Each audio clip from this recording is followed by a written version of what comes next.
Hola, bienvenidos a Caretísima Ciudad, un programa que trata de hacernos pensar, un programa que muestra cómo somos, quiénes somos, un espacio que une distintos pensamientos, un programa que respeta la diversidad. Caretísima Ciudad.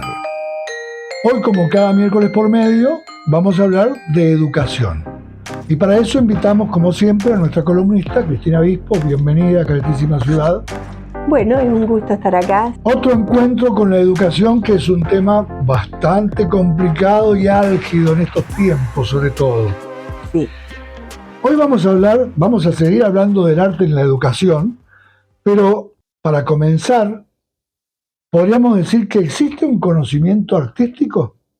Es un tema, pero yo te puedo asegurar que sí. Que sí. Pero es un tema controvertido. Como ya dijimos, hay un parteaguas en educación que es la cuestión del talento, que también hemos dicho de que muchas veces se entiende por talento aquella familiaridad con el contacto con el arte.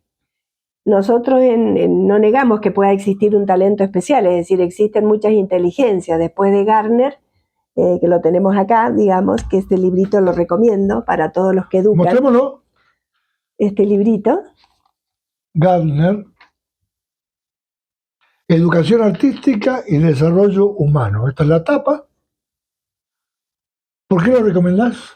Porque para los educadores artísticos, sobre todo, es fundamental. Gardner después va a tener otro libro que habla de las inteligencias, es decir, él dice de que todos los seres humanos tenemos múltiples inteligencias, algunas de las cuales pueden ser estar en mayor proporción que otras, o sea, esas son las inclinaciones que podemos tener.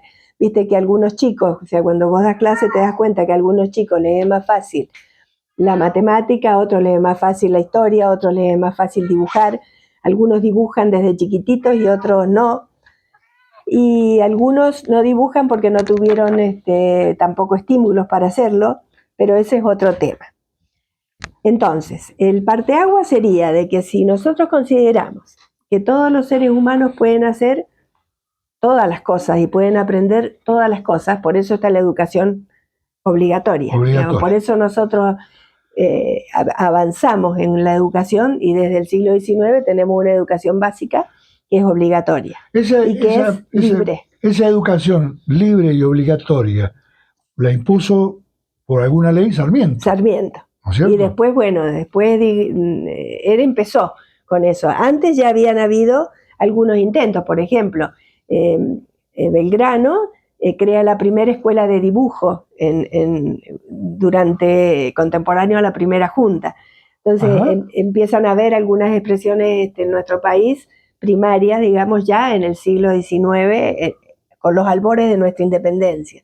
Digamos, el Teatro de la Ranchería va a ser el primer teatro argentino, digamos, que no tenía que ver con las expresiones europeas. Entonces, bueno, hay todo un menjunje acá, con el que ya hemos hablado nosotros, de todo lo que mezclado. Claro, y después, bueno, con la ley Sáenz Peña, que declara la educación laica y obligatoria, empieza la educación básica, obligatoria, y las escuelas públicas, digamos, en todo el sentido, que ya eran públicas algunas, o sea, porque lo que Sarmiento hace fundamentalmente es crear las escuelas normales. Para eso trae maestras del exterior para formar nuevos maestros que sean también argentinos. Hay un estigma, ¿no? Con eso, escuela normal. Sí. Digo, y todo el tema de la normalidad después podés hablarlo con la psicóloga que debe saber más que yo, pero para mí era todo un tema. Sí. Digamos, hay un librito de Erich Fromm que se llama Patología de la Normalidad, que yo se los daba algunas cosas a mis alumnos, porque todo lo normal es un tema discutible, pero bueno, las escuelas normales eran como para dar un toque de universalidad al conocimiento, porque ese era el sentido, digamos, Claro. de que normal era todo aquel individuo que, bueno, que respetaba las normas sociales y que se portaba de determinada manera y que sabía lo suficiente como para portarse de esa manera. Entonces, Sí. ese es un concepto. Después hay otras cosas que discutir. A mí yo siempre tuve un ruido así con la palabra normal, que inclusive cuando estudiaba lo planteamos muchísimas veces, ¿qué es lo normal? O sea, ¿quién decide qué es lo normal? Pero es un tema de Sí. discusión psicológica que excede un poco nuestra columna hoy. Hemos Bueno, estado hablando con María José justamente claro, de la de lo normalidad normal. y Claro, la normalidad, que es claro, normal, digamos, ¿no? claro, ¿qué es lo normal? No nos salgamos del tema, volvamos al arte en la educación y en Exacto. esto que sí existe ese conocimiento artístico, ¿no? Existe un conocimiento artístico. ¿Por qué? Porque si nosotros creemos que tiene que haber un individuo integrado a la sociedad que pueda no ser marginado de las cuestiones culturales y artísticas, la escuela debe suministrar los conocimientos suficientes para ser, o bien, un espectador consciente, es decir, que entienda lo que está viendo, lo que está escuchando, lo que está asistiendo como espectador, en el caso de la danza o el teatro, y también que pueda hacer, porque eso es fundamental. El hacer en la escuela no tiene que ver con lograr expresiones y producciones excelsas, sino lo que tiene que ver es con lograr determinados objetivos que permitan justamente convertir esas ideas en algo concreto. Entonces, la escuela tiene que suministrar los conocimientos técnicos necesarios y comprensivos necesarios para que el estudiante pueda realizar cosas en el campo concreto, desde la música, en la música hay un conocimiento que tiene que ver con la interpretación, pero también con la creación artística, en la plástica con la creación y con la interpretación, y en todas las artes así, en el teatro también. Entonces, los suministros que tienen que tener fundamentales, técnicos, tienen que ver primero con la percepción, porque todas las artes están relacionadas con la percepción. La música más con lo auditivo, la plástica más con lo visual, el teatro con lo visual, con lo auditivo, con la literatura y con lo plástico últimamente, porque últimamente vemos que las escenografías, por ejemplo, ya no se construyen, sino que se proyectan. Claro. Y lo mismo pasa en la danza, que también recurre a varios sentidos, digamos. Pero tiene que ver con la percepción. Hay que tener un concepto y estudios y realizados sobre percepción para poder comprender el arte. Y por otro lado, los recursos técnicos propios de cada lenguaje artístico para poder crear en ese lenguaje. Y a la vez, entonces, dar los suministros teóricos para poder comprender cada lenguaje. Claro. Entonces, en eso se basa fundamentalmente el conocimiento artístico. Muy bien. Con respecto a el arte en general, ¿nos hace tener un pensamiento crítico? Si nosotros tenemos la suficiente sensibilidad artística, que no tiene que ver con la sensibilidad humana, es decir, si yo sé crear en un lenguaje, eso no me hace más humano. Claro. O sea, depende, Sí, digamos, porque sí. tenemos... No nos hace ni buenos ni malos. Claro, o sea, eso no tiene que ver con la sensibilidad humana, tiene que ver con la sensibilidad artística, es decir, en cuanto me conmueve a mí lo que estoy escuchando, lo que estoy viendo, lo que estoy asistiendo como espectadora. Eso es un hecho, digamos. Digamos que hoy no hay mucho tiempo para conmoverse frente a determinadas situaciones artísticas. Bueno, ¿no? ese es otro tema que metes vos, que es la aceleración de nuestra sociedad. Pero en realidad el arte necesita contemplación, que nos haría bien también como seres humanos. Sí, ¿no? Contemplar un poco y dejarnos de correr por todos lados en cosas que por ahí no nos dan ningún beneficio humano, que podemos dejar para otro encuentro. Bueno, estábamos diciendo entonces que te tiene que suministrar los conocimientos técnicos y también los conocimientos teóricos. ¿Para qué? Para entender, por ejemplo, por qué en determinada época, por ejemplo, por qué los asirios construían con ladrillo y no con piedra, y porque no tenían piedras, construían más con ladrillo. ¿Y por qué los egipcios construían más con piedra? Bueno, porque tenían elementos para ir a buscar las piedras donde estaban y les gustaba hacer cosas que permanecieran y que fueran más eternas, porque ellos creían en que el alma era eterna. Entonces, todo tiene un porqué en la historia. Entonces, todos esos conocimientos, ¿quién los da? Y la educación artística, que nos da conocimientos históricos, entonces conocimientos técnicos y conocimientos teóricos. Y con eso desarrollamos un pensamiento crítico, porque a la medida los alumnos los hacemos crear, los hacemos entender y entonces los hacemos que puedan expresar qué sienten ante determinadas cosas. Y esa manera, digamos, de poder llevar al escrito lo que ellos ven o lo que ellos sienten o lo que ellos interpretan, es un proceso de alto nivel educativo y de alto nivel de inteligencia. Entonces, desarrollar todas esas capacidades hacen de que pueda haber un individuo que sea crítico ante lo que está pasando y que no, digamos, se coma cualquier cosa en el arte. Porque hay de todo hoy día que estamos bombardeados por todo tipo de expresiones, y bueno, hay algunas que nos suministran más placer que otras. Bueno, pero esa mirada crítica se puede aplicar a la vida también, ¿no? Digo, por supuesto. A partir de esta crítica, digamos, del pensamiento crítico en el arte, lo podríamos aplicar a otras situaciones. A otras situaciones y también a ver estilos, que son un conjunto de elementos que hacen de que una determinada creación tenga un sentido determinado. Entonces podemos a la vez, digamos, establecer una educación teórica que permita que el alumno pueda llegar a esos niveles de significado de las cosas, cuando puede ver cómo un estilo está determinado por ciertos condicionamientos. Si podemos ver en arquitectura, por ejemplo, podemos ver un estilo Art Nouveau, podemos ver un estilo colonial, un estilo ecléctico, colonial, renacentista, que en nuestro país todo se da más o menos así mezclado, y ya tenemos un conocimiento superior del entorno que nos rodea, por ejemplo. Uh-huh. Y eso nos hace ver de alguna manera críticamente otros modelos. Claro, porque además, si nosotros nos quedamos con lo estrictamente material que está, sí, no profundizamos más allá de eso, no llegamos a un mundo mágico que es el del arte y es el de la espiritualidad y es el de más allá de las creaciones comunes. Entonces eso nos da una amplitud de mente, digamos, que podemos aplicar a muchas situaciones distintas, no solamente al arte. Claro. Si entendemos entonces más o menos todo lo que hemos hablado, vemos la importancia de incluir el arte en la educación.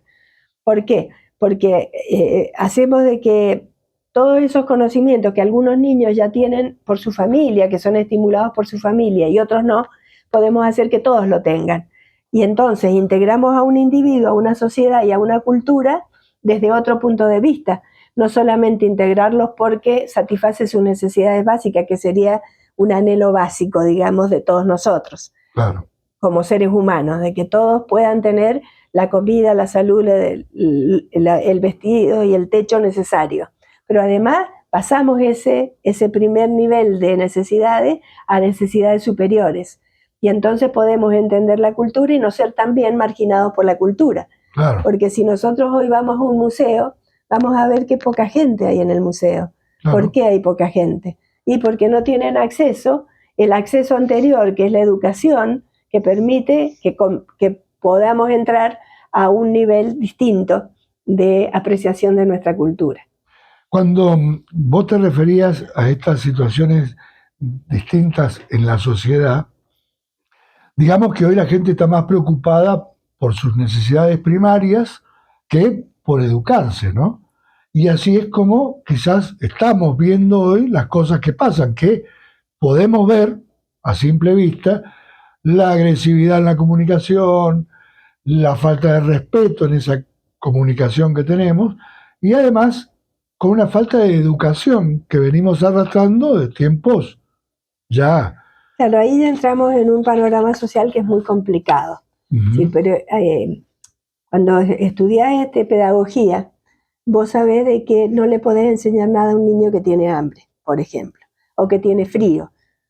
Entonces es fundamental para poder educarte y pasar, por eso te digo que hay que pasar esa etapa y no es posible si hay necesidades básicas no cubiertas. No resueltas, claro. Entonces es fundamental que los niños que van a la escuela para poder hacer arte, y primero tienen que estar bien comidos, no tienen que tener frío y tienen que estar sanos. Y también la educación o el ámbito de la educación no transformarse en el desayuno o el almuerzo en algunos casos de esos niños, ¿no? Claro, no solamente. no Claro. solamente, aunque a veces la escuela es un paliativo de esas necesidades sociales que no son resueltas en otros ámbitos. Y el Estado debe hacerse cargo. Para mí el Estado es fundamental porque es un mediador de hacer que todo el mundo tenga, si todo el mundo tuviera trabajo, no necesitaría, digamos, otras cosas. Claro. Pero bueno, esos son temas más complicados que la educación. La educación. Dicen que un pueblo educado también es peligroso. Para Para algunas tendencias es peligroso, para sí mismo no lo puede ser. Claro. O sea, porque también ahí tenemos individuos educados que hacen daño. O sea, Claro. la educación no va a permitir siempre que todo se resuelva fácil. A veces hay individuos muy educados que son tiranos y que someten a los pueblos a necesidades. Y son educados ellos, pero son educados en ciertas cosas, no son educados en humanidad. Por eso te digo que ningún aspecto de esto nos hace más humanos. Nos hace más humanos ser humanos, Claro. ser compasivos y mirar al otro. Y la empatía, que ese es otro tema que vamos a tratar en otra oportunidad, Ajá. es ver cómo lo emocional debe educarse. Claro. Es fundamental eso. Sí. Bueno, Cristina, muchas gracias por esta participación y acercarnos a estos pensamientos que nos pueden hacer pensar un poco más allá de nuestros propios pensamientos. Sí. Bueno, espero que sea así. O sea, siempre uno de mis objetivos en todas las clases que di, a veces lo lograba, a veces no, era que los alumnos pensaran, que es lo fundamental de la educación. En Sancor Salud impulsamos un nuevo Estar Bien, uno que incluye nuevas especialidades que ayudan a mejorar la salud. Amigología, 1 dosis por semana. Tranquilogía. Valorología. Sonrisoterapia. Y amorología siempre. Un nuevo Estar Bien que también incluye nuestra especialidad. Brindar la mejor atención en todo el país, con planes para cada necesidad y cada momento de la vida. Sancor Salud. La buena salud es todo. Franco De Vita es un referente obligatorio de la música en español. Músico, cantautor, con más de 25 millones de copias vendidas a nivel mundial. 4 décadas acompañándonos con sus canciones que han sido traducidas a más de 12 idiomas. Hoy quiero que me acompañen a conocer un poco más de cerca la historia detrás de su éxito, de su carrera y de sus canciones. Porque de un artista consagrado como lo es Franco De Vita, siempre hay mucho que aprender como músico, como visionario, como artesano y como ser humano. Yo soy César Muñoz y hoy les presento a Franco De Vita en la Cata Musical.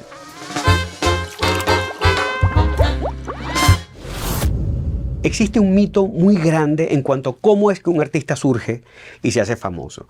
El mito es que una persona con muchísimo talento está tocando en una esquina cuando por casualidad pasa alguien importantísimo de la industria musical. En ese momento lo descubren, lo contratan, el artista se vuelve famoso y es feliz para siempre. Y nada más lejos de la realidad. La mayoría de los artistas que quieren alcanzar el éxito tienen que atravesar un camino bastante empedrado, sobre todo en los inicios, cuando no hay garantía de nada, cuando los amigos los descalifican y se burlan de sus sueños. Y es aquí donde necesitan tener una convicción de hierro, suprema, innegociable, una fuerza que los hace trabajar sin pensar en la posibilidad de un plan B. Es decir, son personas a quienes les toca apostarlo todo y dar el todo por el todo, con tal de algún día poder alcanzar ese sueño de que su música sea escuchada por millones de personas. Y en ese camino, muchos se quedan y pocos lo logran. Franco De Vita lo logró. Pero ¿cuáles fueron sus desafíos? Vamos a ver un poco de su historia. Los padres de Franco eran italianos, pero se mudaron a Venezuela en busca de mejores oportunidades de vida. Y fue allí donde él nació. Sin embargo, cuando tenía apenas 3 años, se lo llevaron a Italia, donde vivió hasta los 13. Esos 10 años en otro país, por supuesto, comenzaron a moldear su identidad y le dieron una manera de ser y de ver al mundo. Al volver a Venezuela, la situación se complica porque era un extranjero en el país en el que había nacido. No entendía el código cultural, era el distinto, el que se vestía diferente, el que hablaba con acento, y ya se pueden imaginar todo lo que esto significaba en un entorno de adolescentes. Igual, yo creo que este tipo de experiencias son importantísimas porque, aunque duelen, te sensibilizan, te obligan a observar y a observarte 2 habilidades esenciales para hacer arte, y en el caso de Franco De Vita para escribir canciones. Porque cuando uno pertenece a un colectivo que te absorbe, pierdes perspectiva y es difícil encontrar algo nuevo o distinto que observar o que decir. Luego vino una experiencia que le cambió la vida. Una obra de teatro musical en la que participó cuando tenía 18 años. Ahí descubrió el poder de la música, la magia del escenario y entendió que eso era lo que él quería hacer. Pero claro, que él lo entendiera no significaba que también lo iba a entender su familia. Sus padres se oponían por completo a la idea de que se dedicara a la música, porque tenían el miedo natural de que eso no le diera para vivir. En ese momento, el sueño de los padres era que sus hijos fueran a la universidad, se graduaran de una carrera tradicional que les garantizara un buen futuro. Hoy día sabemos que ninguna carrera garantiza nada. Franco trabajaba en un bufete de abogados, como quien dice de office boy. Y gracias a ese trabajo logró sacar un crédito para comprarse su primer piano y además inscribirse en clases de música. El piano le encantó, pero las clases no. Porque era un conservatorio con un pensum tradicional que no le funcionaba para lo que él realmente quería, que era cantar y tocar las canciones que estaban de moda o las que simplemente le gustaban. Así que decidió formar su propia banda, que con el tiempo se volvió algo más serio hasta convertirse en su fuente principal de ingresos y sin proponérselo en su universidad de música. Esto es crucial porque la necesidad es una gran maestra y en esta etapa de formación tiene un rol importantísimo. La necesidad no te da la opción de jugar a que tienes un grupo de música. No, esto es en serio y hay que conocer el mercado, hay que complacer a los clientes, hay que aprenderse las canciones que el público quiere escuchar porque si no, no te contratan y si no te contratan, no cobras y si no cobras, no comes. Es decir, con tu música te estás jugando el pan. Y esto fue así durante 10 años, el doble del tiempo que una persona promedio pasa estudiando una carrera en la universidad y más o menos el tiempo que dura la formación de un músico en el conservatorio. Por eso es que Franco se graduó de una de las universidades más duras, implacables y formativas que existen, que es la Universidad de la Calle. Y es en este punto donde la inquietud artística empieza a reclamar su espacio y a decir, yo tengo algo que decir, quiero tomar todo esto que sé, todo lo que he aprendido y ofrecer mi propuesta, mi música, mis canciones, expresarme con mi propia voz. Y es entonces cuando crea la banda Icarus y consiguió un pequeño contrato discográfico. Digo pequeño porque les permitió grabar un disco de canciones originales, pero solamente en un día. Luego no le dieron promoción y el disco, por supuesto, pasó desapercibido. Pero lo bueno es que llegó a los oídos de Alejandro Blanco Uribe, un ejecutivo de una discográfica más grande que se interesó en su trabajo después de escucharlo y lo contrató para que escribiera algunas canciones para una cantante que estaban a punto de lanzar. Cuando Franco fue en persona y les cantó sus canciones en vivo tocando el piano, los impresionó tanto que ya no solo querían sus composiciones, sino que ahora lo querían a él. Así que terminaron firmándolo como artista y produciéndole su primer disco de cantautor. Ay, cielo, que cubra lo que siento por ti. El disco no fue un éxito, fueron muchos éxitos. No hay cielo fue el primero de una lista muy larga que apenas estaba comenzando a escribir. Álvaro Falcón, un gran músico, graduado de Berklee College of Music, fue el encargado de darle la forma final a las canciones y de producir este álbum, que irónicamente terminó de ganarse el público con un tema llamado Un buen perdedor. Claro que sé perder. Una de las cosas que más me gusta de la forma en cómo escribe Franco De Vita es que sus letras son súper cercanas. Existe esta idea errónea de que la literatura consiste en escribir de forma rebuscada y no es así. Lo que pasa es que ha habido épocas en la historia donde el lenguaje ha sido un poco más rococó. Pero la esencia de escribir cualquier texto es que se entienda. Y Franco tiene una manera de escribir tan natural que parece que no hiciera ningún esfuerzo. Claro, esto es exactamente como cuando ves a una bailarina haciendo piruetas y parece todo facilísimo hasta que lo intentas tú. Pero ¿a qué me refiero con todo esto? A que sus letras suenan como si alguien estuviera hablando naturalmente, contando una historia. Por ejemplo, en el tema Somos Tres. Ella entró con sus vestidos mojados y la espalda a la puerta apoyó y mirándome me dijo llorando, todo terminó. Miren la historia, la cantidad de imágenes que hay en solo 4 líneas.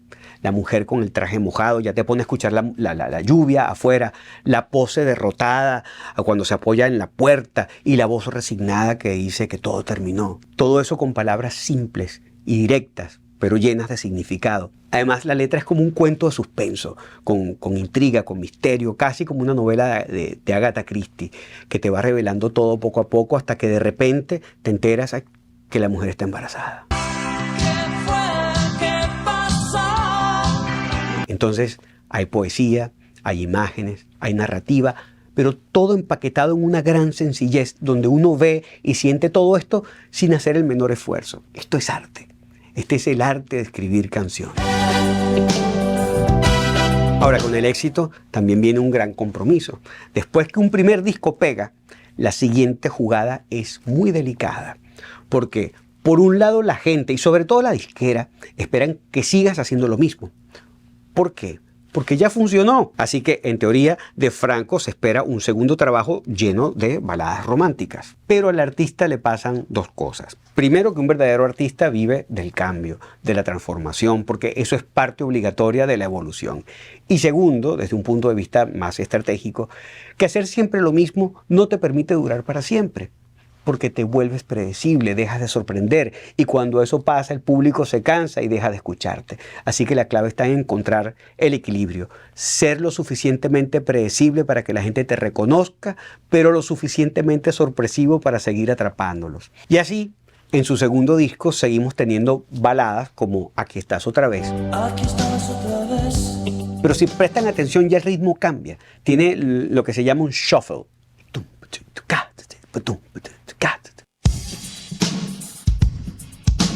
Hay otras más tradicionales, tipo power ballads, como No hace falta decirlo. No hace falta decirlo, con tus ojos me basta. Pero también aparecen temas como Frívola,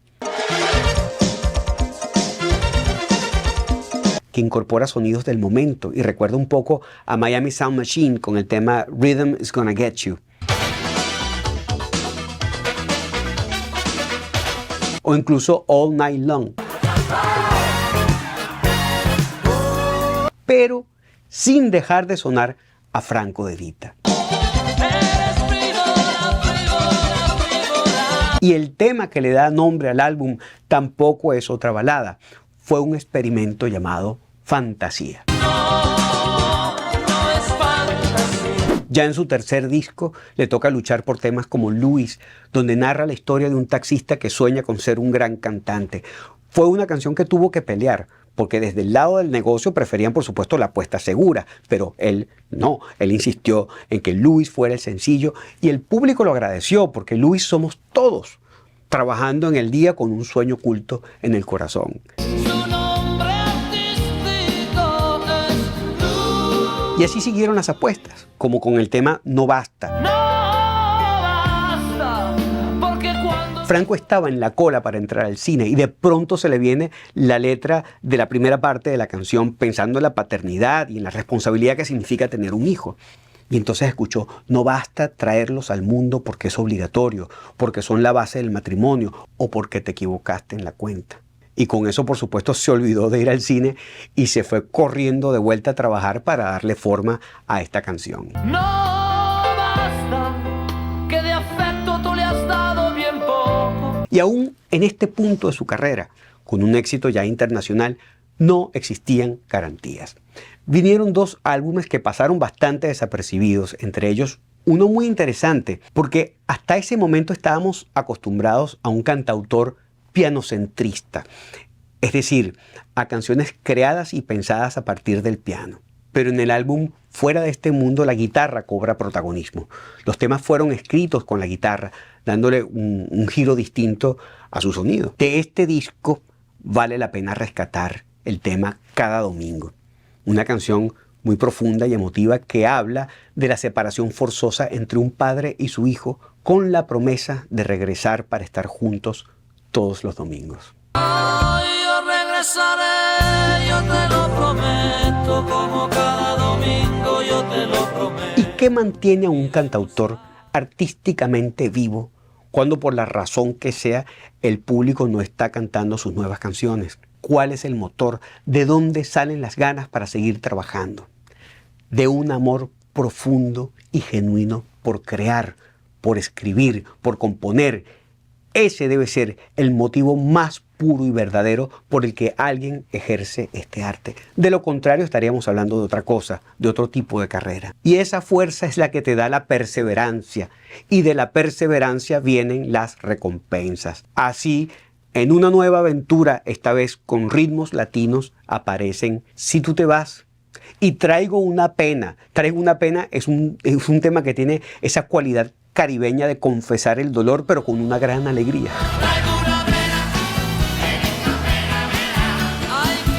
A lo largo de más de 4 décadas, Franco De Vita ha demostrado que la música es un viaje de exploración constante, de evolución y que requiere de valentía para seguir apostando por lo genuino. Desde su primer piano hasta sus canciones más inolvidables, ha construido un legado que trasciende las generaciones.